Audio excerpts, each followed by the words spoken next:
Good morning, everyone. This is Sibbe Bladh.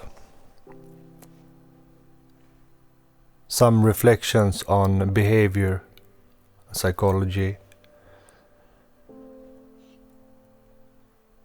One thing that many people don't think about is that there's a great amount of false, fake positivity. People do this mainly from social reasons. Group mentality, herd mentality.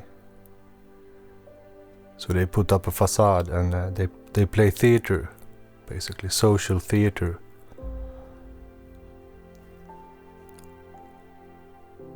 And when this can become toxic, they call it toxic positivity.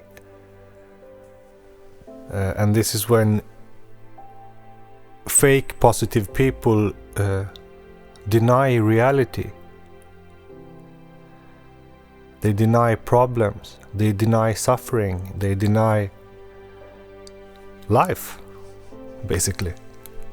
Because life is full of opposites and duality and both joy and suffering.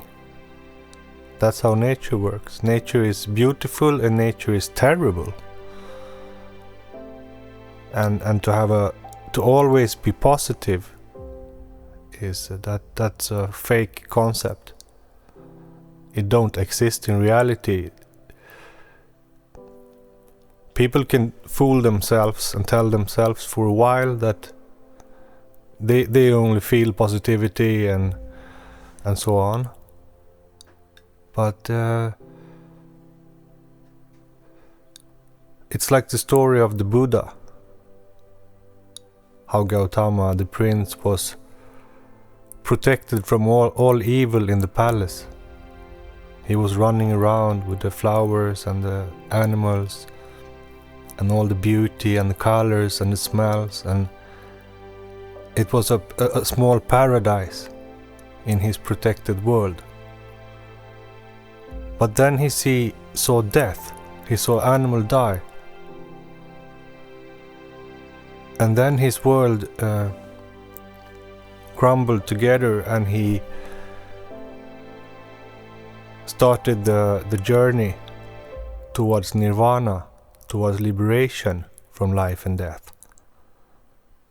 Because to have a fake positivity that is only to say yes to life, that you only see life.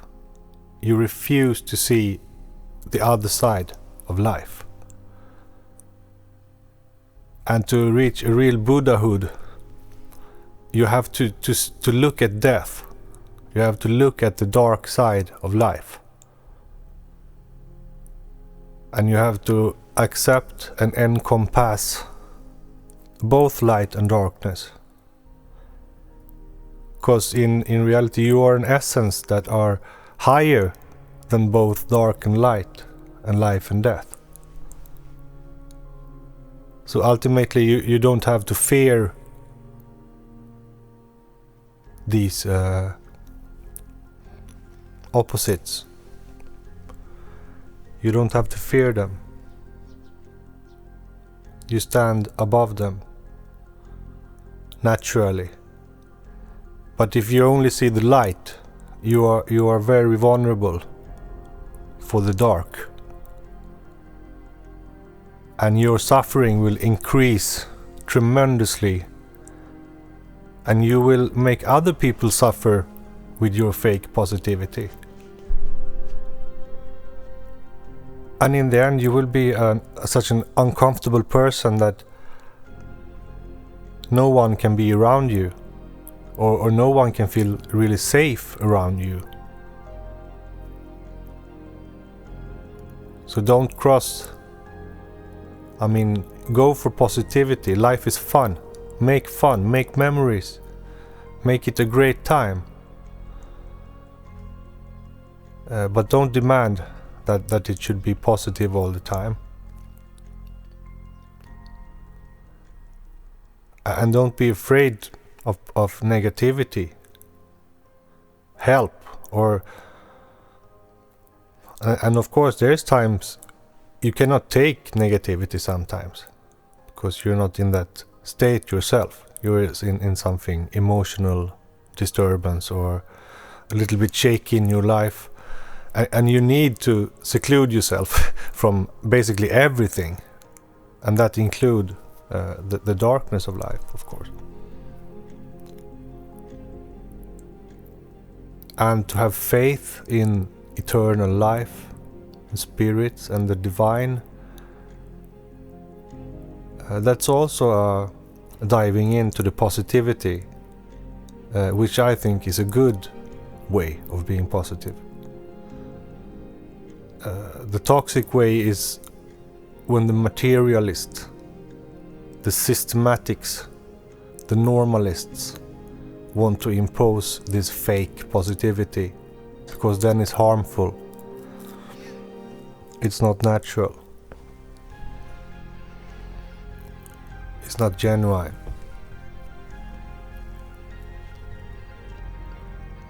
And it's like, don't try to smile when you're not happy.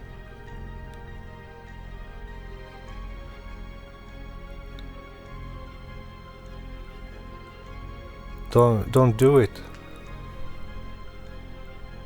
Just let your face show your true emotions. You know, they say that the eyes can't lie. So when we see sad eyes with a big smiling mouth, that scares us. A child would be scared of that. And it's like you become this psychotic clown that always keep an hysteric level of action and vibration going on.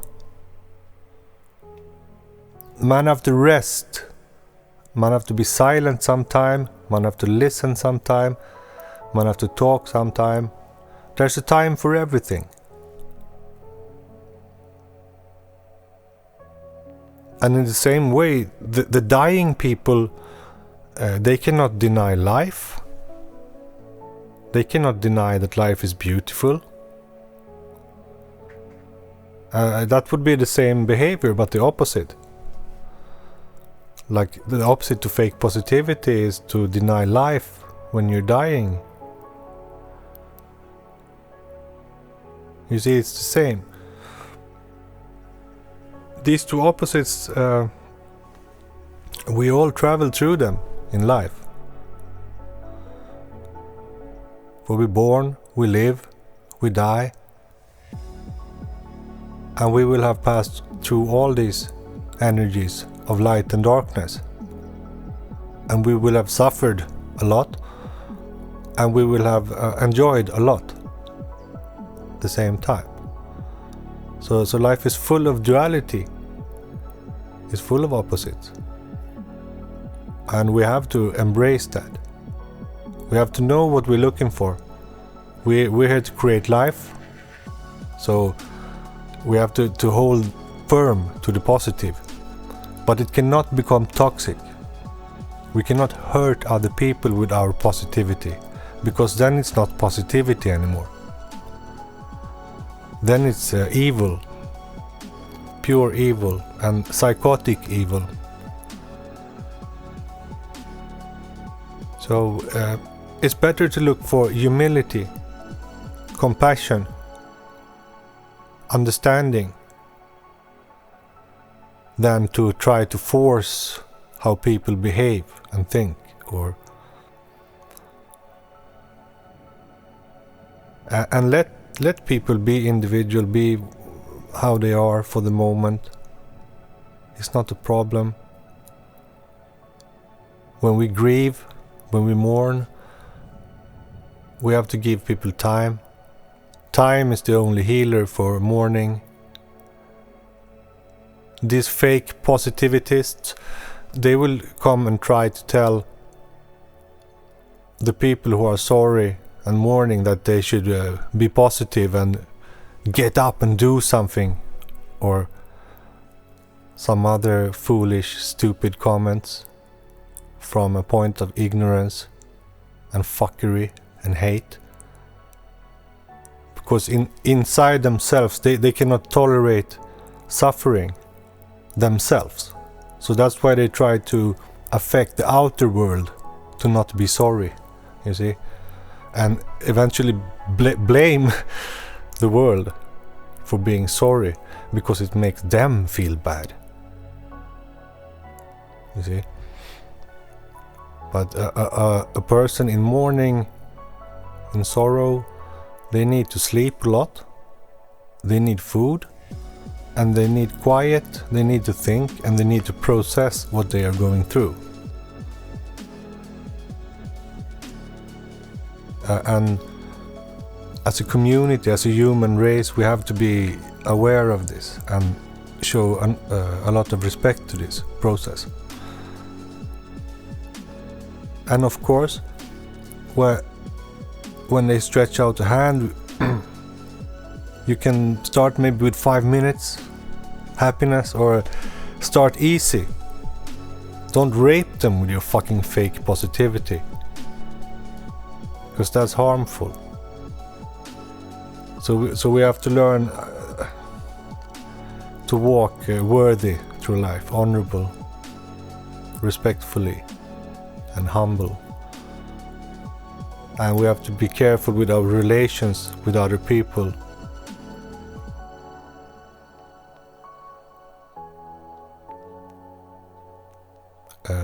And that includes being sensitive for when to be positive and when not to be positive.